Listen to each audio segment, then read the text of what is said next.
A hail of gunfire. It seemed like a war scene. It was just kind of chaos. And an unlikely victim. The last time Sharon was ever threatened by anyone was probably the 5th grade. She didn't hold a grudge. She didn't have enemies.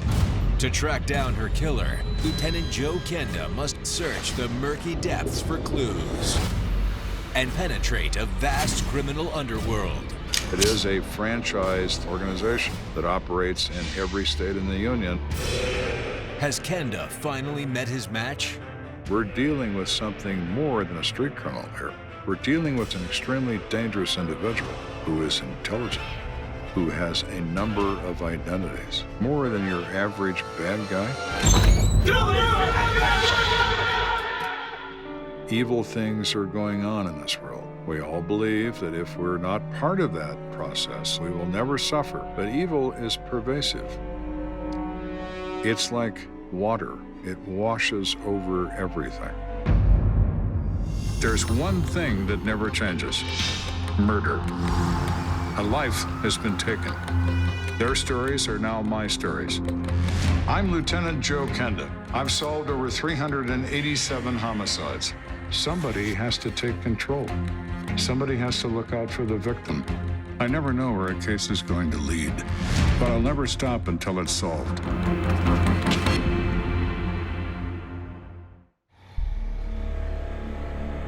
It's the dead of night in Colorado Springs.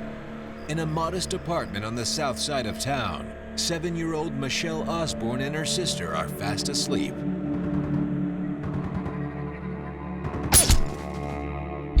I remember waking up to a hot sensation on my head. It's a smoking bullet fragment that ricocheted onto her pillow. And I remember being very dazed, like, what is going on? Oh my God, we gotta get out of bed now. I'm serious. Michelle and her sister race to their parents' bedroom. Together, the Osbornes take cover from the deadly barrage.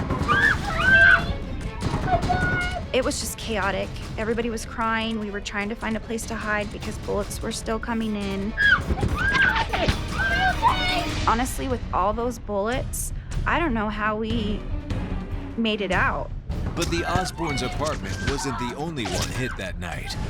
We received numerous calls saying shots were fired, bullets impacting different apartments.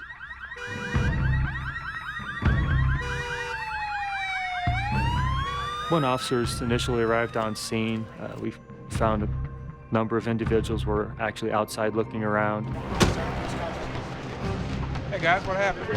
All up over in that field back there. They was just shooting and we was ducking and running, trying not to get hit. There were a number of people involved looking at damage and trying to make sure everyone was all right on scene. It was just kind of chaos, what's going on, who did this kind of thing. It appears there are no casualties until the dispatch radio begins to crackle. Go for Watson. We were contacted by our dispatch and advised that someone had arrived at a local hospital.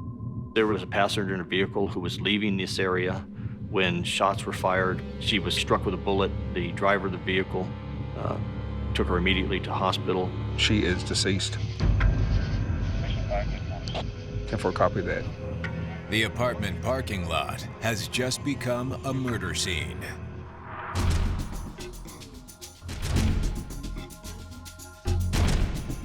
Miles away, Lieutenant Joe Kenda gets the call. Go ahead for Kenda. And of course, it's the PD. We need you. 10-4, I'm on my way. Without batting an eye, Kenda heads to the scene.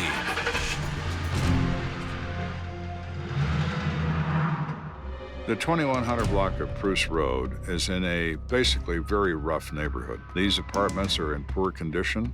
It is a place where it's not uncommon to encounter street-level crime. But when Kenda arrives, he realizes this isn't so much a crime scene as a war zone. The amount of gunfire in this particular incident is, even in this neighborhood, unusual. Very unusual. Hey, Lieutenant. How you doing? All right. I got a report of one female victim. The victim is 22-year-old Sharon Coleman, an assistant manager at a local fast food restaurant. Sharon was a kind person. She was active at church. She was giving. She didn't hold a grudge. She didn't have enemies. Sharon Coleman was with her boyfriend just moments before the gunfire erupted. Her car was parked there right in front of these buildings. Buildings that are now riddled with bullet holes and shell casings. How many shots were fired? We got about 8 or 10 folks over here that's had their place shot up. I mean, just shot to hell. The bullet holes in the apartments appear to be collateral damage. Kenda heads inside the Osborne family's apartment to look for physical evidence. One of the officers at the scene said, "Let me point out to you where this all hit." And he's showing me these bullet holes that are big, big bullets. They were passing through, in some cases, 4 and 5 walls. What have you got? Look at this. It looks like a large caliber rifle round. Probably semi or fully automatic by the number of shots fired.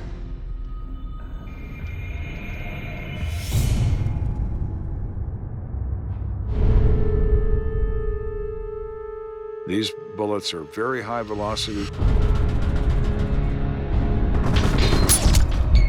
This is not a handgun, it's a rifle.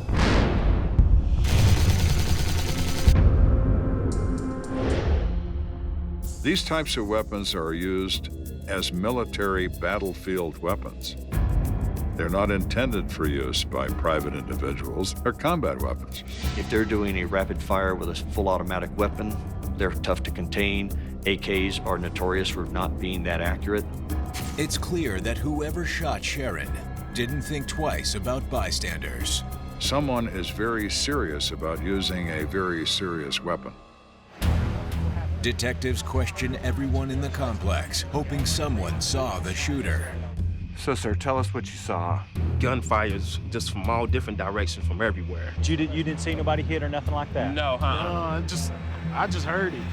I'm sitting there trying to eat some cereal and a bullet just went right through my place. Everybody's got a story, 20 different stories, all of which speak to how they almost died because in their minds they did. Nobody sees anything. They hear the results. They don't see the beginning. Finally, one of Kenda's men hits upon a credible lead. Excuse me, Lieutenant. This guy's got some information. How you doing? I'm Detective Kenda. Hi. Tell me what you saw. Well, I was sitting in my kitchen about making myself something to eat, and I heard some gunshots, so I looked out the window about out there in the field about 100 yards or so. Saw a flash, a muzzle flash. The witness claims he saw gunfire coming from a vacant lot across the street from the apartments. Did you see anyone doing the shooting? No. I saw the flash, I hit the ground. When I got up, there was nothing around, it was just dark. This is a field of about 4 acres, high grass, very difficult to search, and of course it's dark. What we're looking for are expended casings to see if this is where the shots were fired. A search yields no casings whatsoever. But police find something else that could explain why. Hey, Lieutenant, I think I got some over here. We've got tire tracks.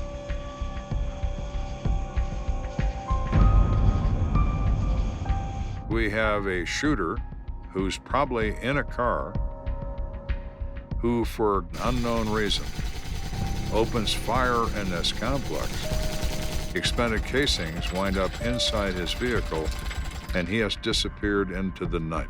The only thing we know for certain is that Sharon Coleman's dead.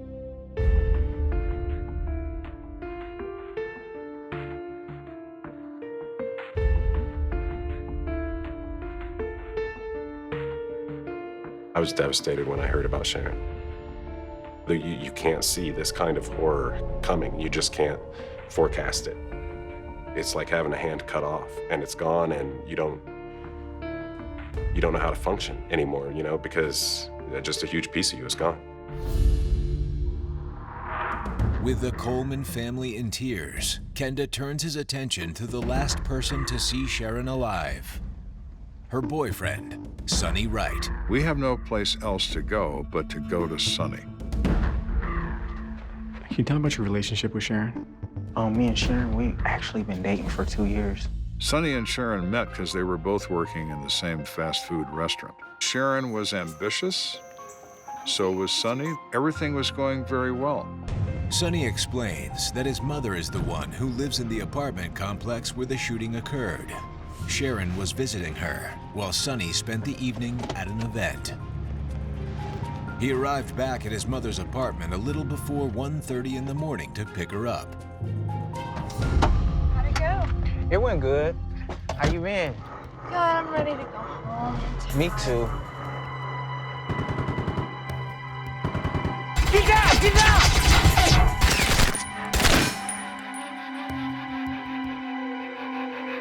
Baby, you all right? You know, it was the kind of thing where you hear what's going on and then look over and it's like, whoa, he didn't realize that she had really even been shot. Oh my God! Sonny rushed Sharon to the hospital, but they couldn't save her from the bullet's destruction. It entered her right side of the body, damaged her lungs, her heart, her liver, high blood loss, bloodletting organs, and that's what led to her ultimate death. It's a terrible fate for a woman with her whole life ahead of her. Could you think of anyone that would want to hurt Sharon? Anyone she had problems with? Not her. She got along with pretty much everybody. In his opinion, she doesn't have an enemy in the world. But Kenda realizes Sonny could have just as easily been the one killed.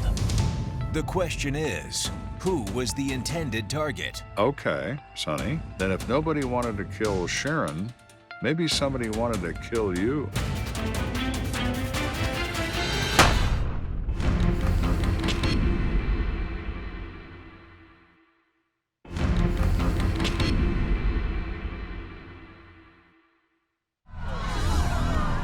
"22-year-old Sharon Coleman, an ambitious woman just starting out in life, was gunned down outside an apartment complex on Rough and Tumble, Bruce Road.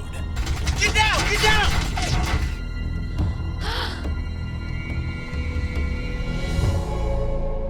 Sharon wanted to have just a good life, and she wanted to have kids. She wanted to have a good man and find love and settle down, and it sucks that she didn't get that opportunity.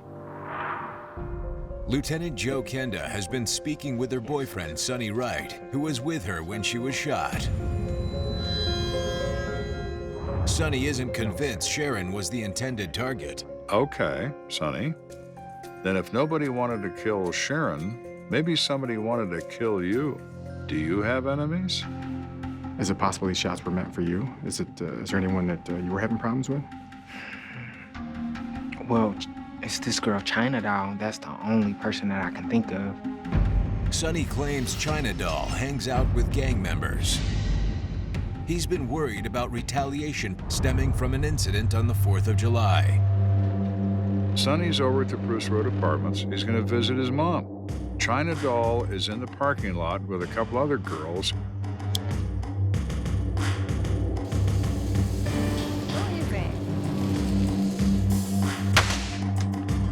Hey, man, what the hell y'all doing to my car, man? What'd you say? I said, what the hell y'all doing to my car? Do you know who the I am? Yeah, I know who you is. Y'all some whack-ass, dirty-ass crippets. What'd you say? Back the hell up. One of the girls pulls out a handgun and starts firing shots in the air. Sonny decides it's time to retreat, discretion being the better part of valor.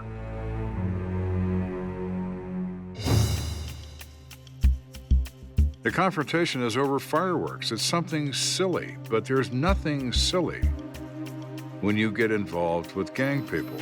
It's all about protecting their image. Which makes China Doll a prime suspect.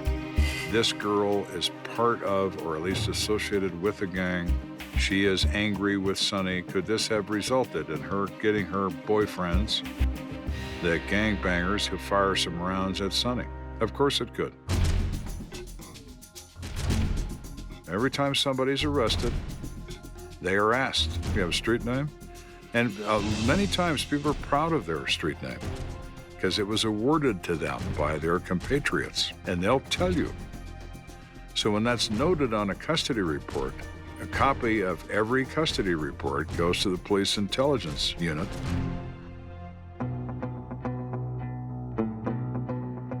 The police intelligence unit IDs China Doll as 19-year-old Donna Washington. There's already an outstanding warrant for her arrest from an unrelated case. A few days later, that's our girl. Let's get her. Police spot China Doll. Warrant for your arrest. Turn around, put your hands on your head. You're wanted for questioning and a homicide. You're gonna have to come with us. Do you have any weapons on you or anything? Let's go.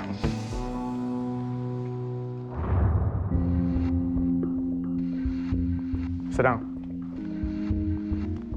We bring her in, we get the usual stone-faced appearance. So, Donna. My name is China Doll. Right. Donna, why don't you tell me about the shooting? I don't know anything. How about Sonny Wright? You been having problems with him? No. China Doll tries to play tough, but Kenda sees right through it. Without her gang present to protect her, she's a 19-year-old kid with a bad attitude. But that's all she is. What's the problem with you and Sonny? He made it up. Sonny made this. I don't believe Sonny would make that up. We've had a little run-in. So you have had problems A with him? little run-in. China Doll admits she had words with Sonny and that her friends fired warning shots to scare him. But she claims the situation was resolved a few days later. They were in a club where she tends to hang around with her friends. Sonny happened to be there, spoke to her, said he was sorry. So you have no problems anymore? We're good. In her words, we were then cool. China Doll's story has the ring of truth. All right, sit tight.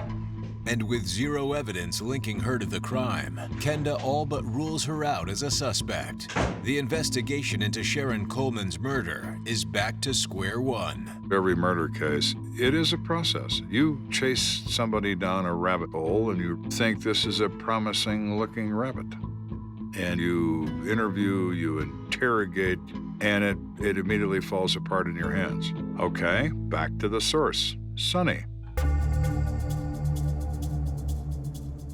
Kenda needs to know if there's anyone else who might want Sonny or his girlfriend Sharon dead. I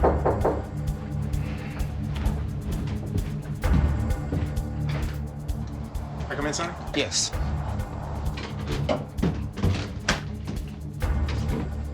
I talked to China Doll. She said she's got no problems with you. Right. Okay. Right away, Kenda senses Sonny's hiding something. Tell me what else you've been up to. Sonny initially says, I don't know what you're talking about. Yeah, you do. Yeah, you do. Well, I mean, this girl named Peaches. And who's Peaches? Peaches is like my other girlfriend. You're what? Sonny admits he'd been cheating on Sharon with a 17-year-old high school student known as Peaches. A week before the murder, the situation came to a head. She came over here like not too long ago, and she saying that she was pregnant. Peaches had also apparently gotten wind of Sonny's other girlfriend. For real, Sonny? For real? You supposed to be my man. Why you with this trick? Because you crazy, that's Oh, why no, I'm not crazy. She said, you need to get rid of that girl and you need to be with me. She's got a gun in one hand and a chair leg in the other. She's really pissed, and Sharon comes out of his mother's apartment. You still want to see Sharon for real? Peaches stops threatening Sonny and begins to threaten Sharon. You need to take your in the house. Bye, ho. Sharon just turns around and goes inside. She actually threatened to kill her. Yes, sir. I'm gonna kill you if you don't stay away from my man. In the blink of an eye, Kenda has pinpointed a new prime suspect. The old expression is true, hell hath no fury. And we have a pregnant woman scorned. Now that is a motive.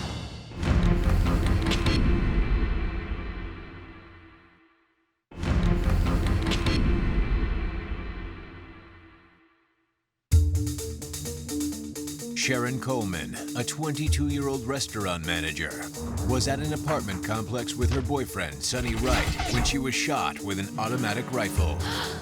Speaking to Sonny, Lieutenant Joe Kenda has learned of a young woman with motive to kill both of them.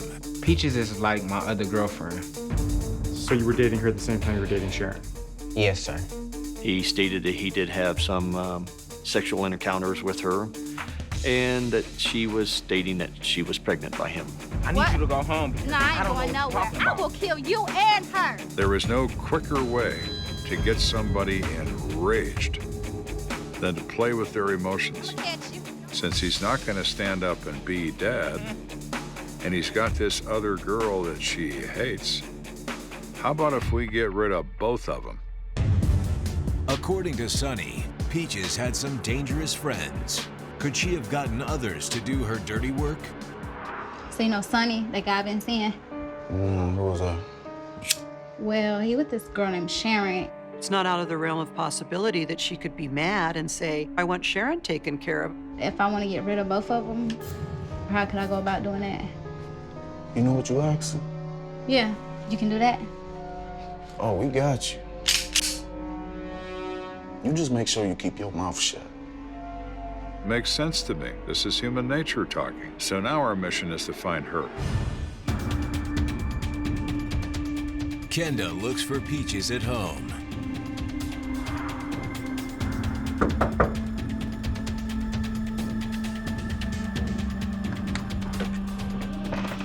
Detective Kenda, are you Peaches' mom? I am. Can I come and talk to you for a moment?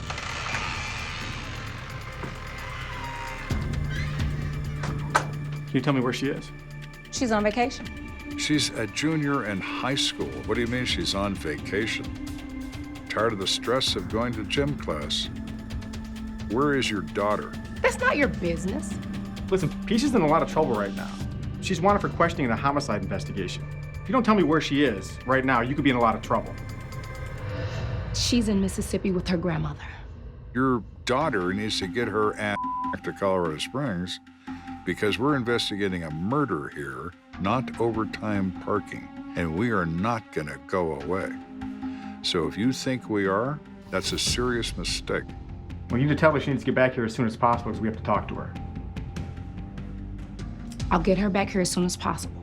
We'll be in contact. Thank you.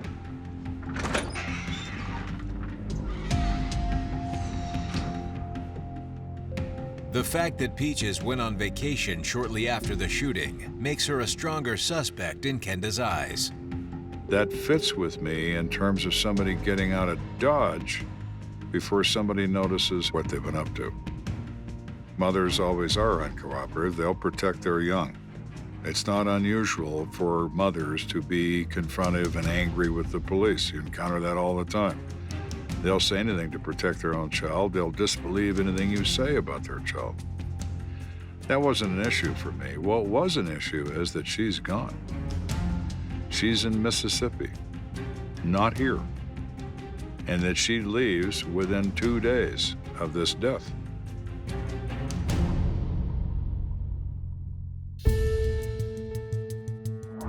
Within a matter of days, Kenda has convinced Peaches' mother to bring her down to the station. The same stone-faced attitude. Peaches, tell me what you know about Sharon's murder. Who is Sharon? And why am I even here? I'm a juvenile, you can't arrest me. You're right, we can't. Not yet, anyway. Peaches, I'll throw your ass in prison. My general interview strategy with a teenager like that is to instill in her some level of the fear of God. If you know something, you need to tell me right now. You'll be incarcerated in the El Paso County Jail, not in a juvenile detention center, and you're going to be in there with the big girls, Peaches. They're not going to be kids like you. Look, I threatened Sharon, but I didn't have nothing to do with her murder. Peaches admits she was jealous of Sharon, but swears she had no reason to want her dead. She said she wasn't pregnant, and that she had never been pregnant by Sonny or by anybody else, and she just said that to get Sonny to commit to her as a boyfriend. When I discovered that she isn't pregnant, then that motive manages to evaporate. What's more, Peaches claims she was actually at the apartment complex herself when the shooting happened. Peaches did admit to being in the area, although she denies any knowledge of who or why the shots were fired. Oh, how you want your hair done? Micros. Micros. Oh yeah, that's gonna look right. You going out tonight?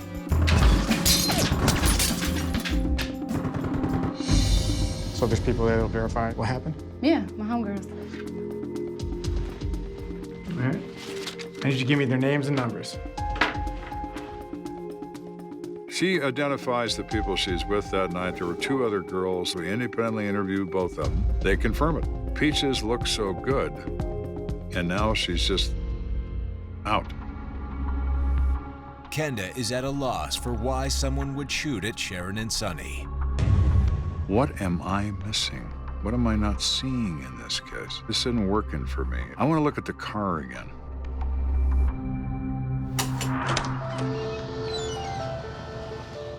I go to the police lab. They still have the car in the garage. And I'm looking at the car. 2 holes. More bullets impacted the apartments than they did the car. And all of a sudden it hits me. This car is not the target. This car is in the way of the target.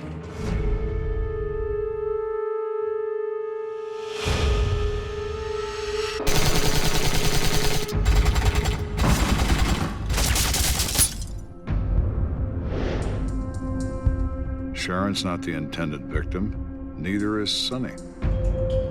Somebody in that building is the intended victim.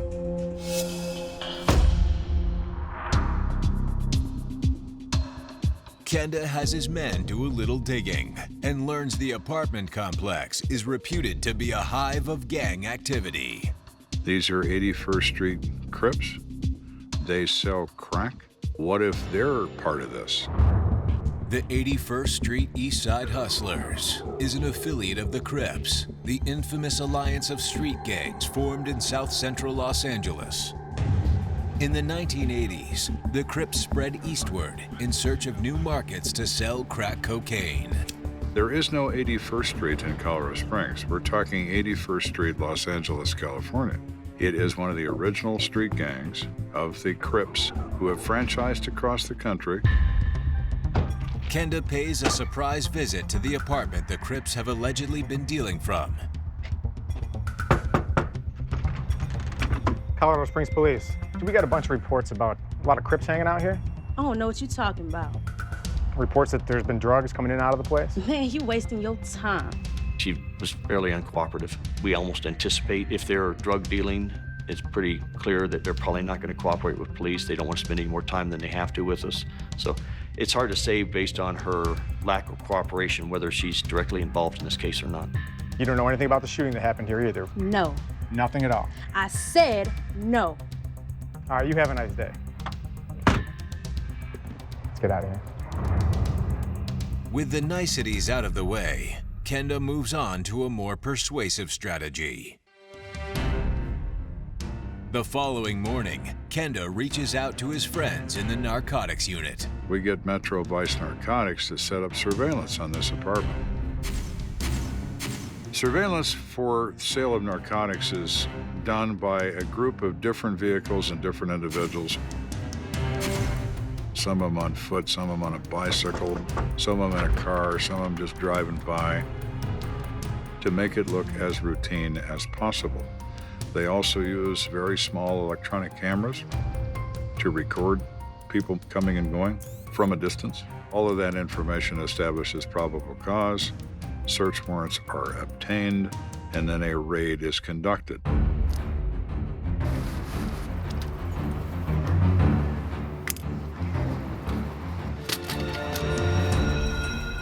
You want to play this game? We're good at this game. And our gang is better armed than your gang.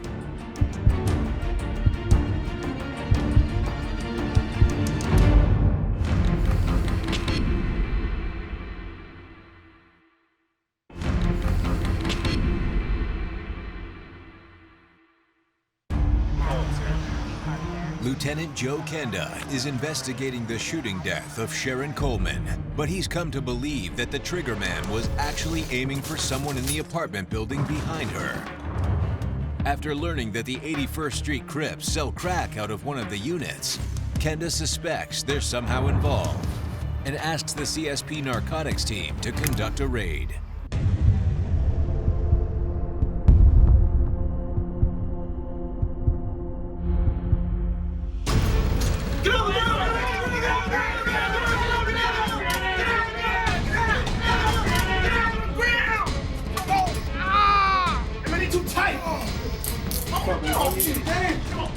What do you need? Give me a set. There! Lieutenant Kenda. Hallucinate these cops. All right, let's get him out of here and start searching the place. Keep your mouth shut. Separate cars. Separate cars. We drag all kinds of evidence out of this place, including handguns, ammunition, drugs, people, photographs. A lot of pictures of individuals holding firearms, so that kind of piqued our interest. Could one of these gang members have been the intended target of the shots that killed Sharon Coleman? Or is one of these gangsters the shooter? To answer that question, Kenda speaks with 17-year-old Amber Wright, who was nabbed in the raid. If you help us out with this investigation, I could probably get the DA to go easier on the drug charges. Man, I'm a juvenile. You can't take me to jail. You're 17, you're chargeable as an adult, and we've elected to do precisely that. Kenda presses Amber for information about the shooting. Right now is the only chance you're gonna get to tell me who it is. So you need to start talking. This produces the pressure necessary to elicit cooperation. She's willing now to be helpful. We was all just chilling at my apartment. And then all of a sudden shooting started. We got scared. The girls fled to the house of their friend Mike Wood, a fellow Crip. We just got shot at. They were over there because they were afraid to go home. They just shot up the whole apartment. Right now, ain't nowhere in the world I'm going back. No, we gotta chill out. And this light-skinned black guy showed up, about 30 years old.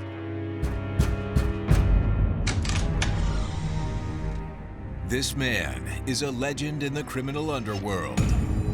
Many know of him, but few have met him. They call him Khaki. He's from Los Angeles. Really? What's up, cuz? Khaki is a top-ranking lieutenant of the 81st Street Crips in LA. He was somebody that people were afraid of and should have been because he was a violent person.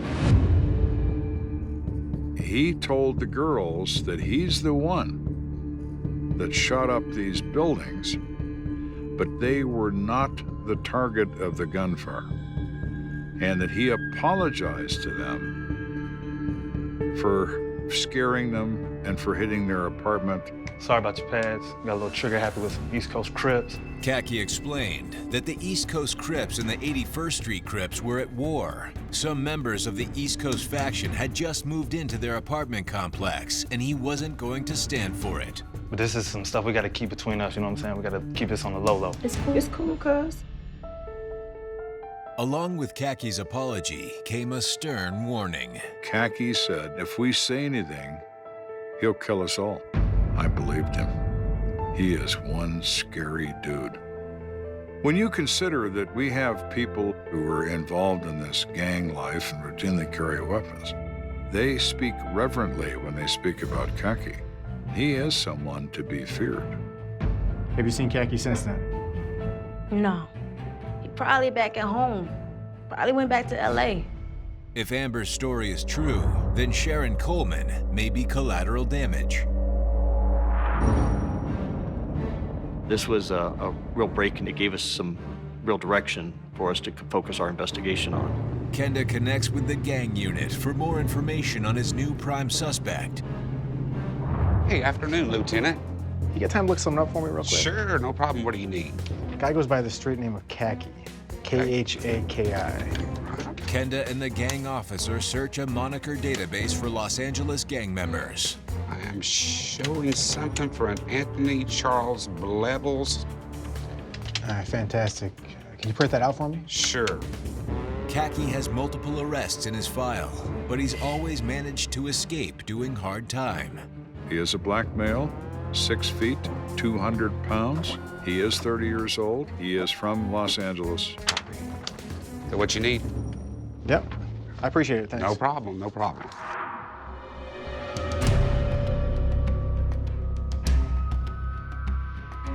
Could the LAPD have the key to catching Kenda's man?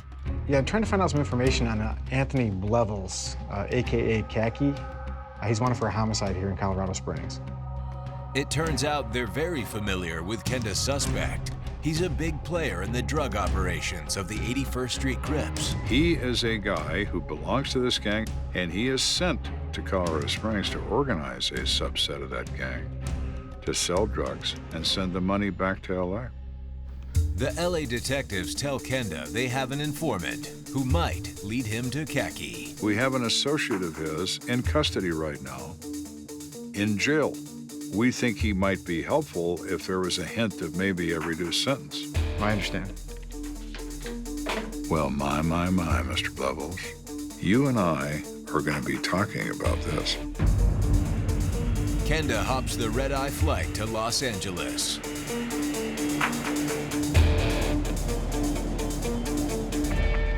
By morning, he's sitting across from the informant. Can you tell me if you recognize anyone in these pictures? And who's that? Man, it's Khaki. Khaki being Anthony Blevels? Yeah. And you sure that's him? Yeah. He says Khaki calls him a week after the killing, before this person gets arrested, and says, oh man, I was shooting at some East Coast Crips and I smoked a... The informant also related that Khaki was known to prefer the AK-47 as his weapon of choice. Not only is the AK-47 a high-powered rifle, it uses the same type of bullet that killed Sharon Coleman. At the point we get this information, there is no doubt in my mind that this is the guy. There's just one problem. Do you know where we can find Khaki? Out in LA. He left because of the heat.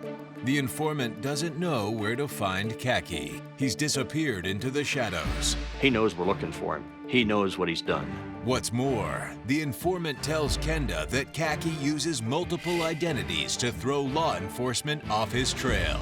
He's got driver's licenses. He's got all kinds of documents that say he's Anthony Charles Blevels. He has some that says he's Jude Hood. When I get this information, it really sets off the alarm bells. This guy's not just a street criminal. He's intelligent. He knows how to circumvent the system. He knows so many people, man. He got so many connections. You ain't never gonna find him.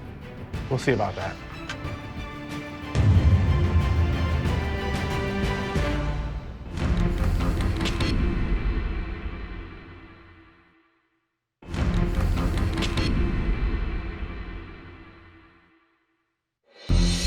Lieutenant Joe Kenda is on the trail of an LA gang kingpin named Anthony Blevels, a.k.a. Jude Hood, a.k.a. Khaki.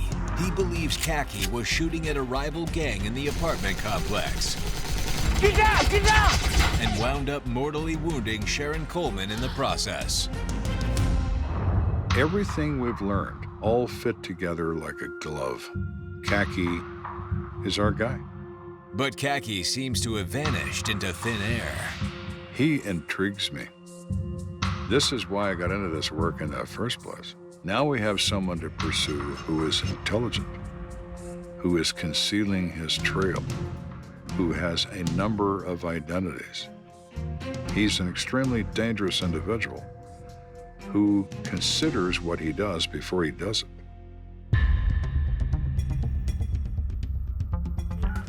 Kenda turns to the FBI for help finding Anthony Blevels. He's wanted for homicide in Colorado Springs. Khaki's arrest warrant is added to the National Crime Information Center, which is a database used by every federal, state, and local law enforcement agency in the U.S. Law enforcement particularly pays attention when someone is wanted for murder and is classified as armed and extremely dangerous. Not only has he already killed, he represents a threat to kill a police officer. So everybody gets that information, and everybody's got a picture of him on the clipboard in their cruiser. Because this is a guy we really want. Days go by as police across the country keep an eye out for Khaki. Weeks turn into months.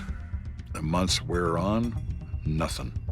LA doesn't find him. LA County SO doesn't find him. Nobody finds him. I didn't know if they had enough to catch that person. You know, I really didn't hold out a lot of hope. But just when it seems the case is slipping through Kenda's fingers, this is Kenda, a promising lead surfaces. We get a phone call from the Louisiana State Police. No, sir, go ahead and step out for me. Fall back here to the trunk. Y'all keep your hands where I can see them. Let's open this trunk for me. Go ahead and put your hands behind your back. Maybe a seat right there.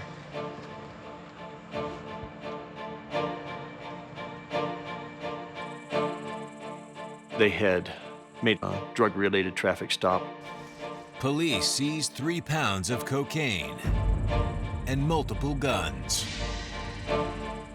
The vehicle comes back registered to an Anthony Blevels, but it appears Mr. Blevels, aka Khaki, isn't among the men inside. So whose guns and dope's that back there? Huh? There are 3 people in this car. Nobody knows who Anthony Blevels is. Nobody knows nothing. Just to be safe, Kenda asks Louisiana police to fax him the mugshots of all 3 men.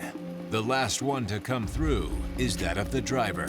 I'm looking at that fax of Kevin Dondre Freeman. And there is Khaki looking at me from the photo. Well, Khaki, now we have another name. Who the hell are you? Well, one thing you are, Khaki, is you're under arrest. Khaki is extradited to Colorado Springs. After months of pursuit, Kenda finally has his man. I walk in and explain to him who I am, and somewhere between the lieutenant and the Kenda, Khaki tells me to stick it in my ass. We already know you did these shootings. We have all the evidence. We have the witnesses that put you there. This is your chance to tell me what happened. No, bro. I want to speak with my lawyer. If you're dealing with a hardened professional criminal, you're wasting your time trying to interrogate him. You're not going to get a word. Not a word. Regardless, Kenda has a good idea of how the crime went down. Khaki was trying to intimidate the rival East Coast Crips. I'm going to send some gunfire your way, and then I'm going to tell you about it later. And you continue to interfere with my business, and I'm going to get a little closer with this gun. Get down! Get down! And this girl and her boyfriend, who have nothing to do with this, happen to be in the way of the flying lead. Khaki is charged with the murder of Sharon Coleman, but he still refuses to play ball. Okay, fine. No statement then. In the meantime, you are in a little bit of a jam, aren't you? And that was the end of that conversation. Khaki may be locked up, but Kenda's worried about the trial. Khaki has beaten the rap before. So far, the strongest evidence against him is his alleged confession to the informant in LA. Conversation alone isn't going to get you very far. Juries make an assessment of conversation. But when you apply that conversation to physical evidence, then it becomes proof.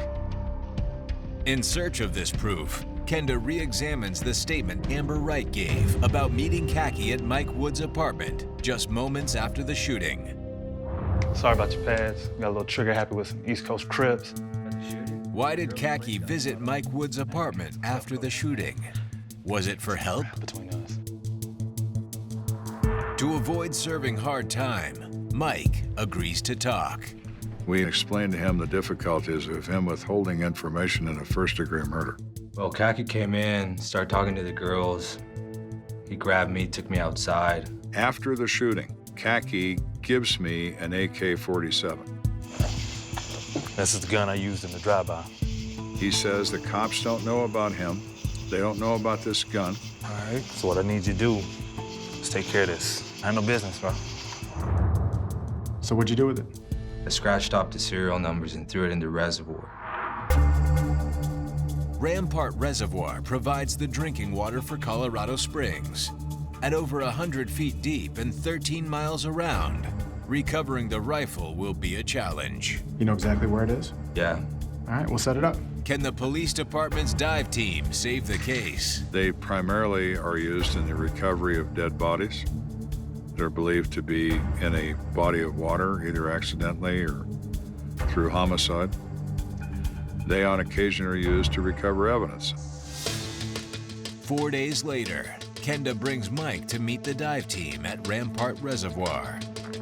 Our concern when we're recovering evidence is to make sure that whoever threw that item in the water, that we get that person on the shore to show us exactly where they stood when they threw that item in the water. We want to really limit our search as much as possible.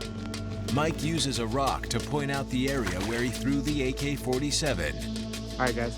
And lead diver Sergeant Chuck Potter begins his descent to the bottom of the lake. The detectives told us in our briefing that we were looking for the rifle barrel itself and also for the trigger mechanism. Visibility is poor. Potter's team must feel their way, inch by inch, as they scour the bottom of the reservoir. Sometimes it is so dark you can't see your depth gauge. 20 minutes pass, then 30. A lot of times you have doubt. You don't know how reliable this guy was. He could be lying to us again. You don't know that. But you have to go out there and search anyway. Finally, the dive team's diligence pays off. I can just feel rocks, and all of a sudden I feel something very different. I determined, oh, this is a rifle barrel.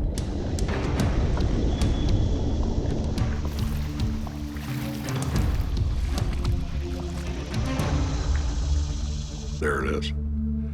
And it is a barrel from an AK-47. It's really significant to get some physical item that can't be explained away that is part of this case and is where this guy said he put it. It's the key piece of evidence. The discovery of the AK prompts Anthony Blevels to change his tune. He pleads guilty to second-degree murder and is sentenced to 20 years in prison.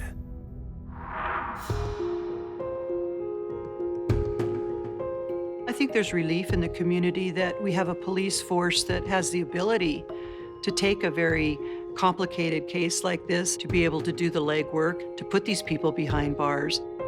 But having Khaki locked up is of little consolation to Sharon Coleman's family. She was killed for a little bit of power, and her life to me and a lot of people around her was priceless. I loved her to death, but she was average.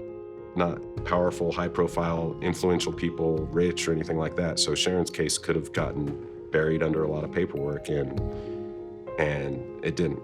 You know, Joe kept working it, and I appreciate what he's done. She's in the wrong place at exactly the wrong time, and it results in her violent death. Khaki is indifferent to what he did. His attitude was, so what? Evil things are going on in this world. We all believe that if we're not part of that process, we will never suffer from that activity, from that evil. But evil is pervasive. In this particular case, evil finds Sharon Coleman at 1:30 in the morning because she's there to be found.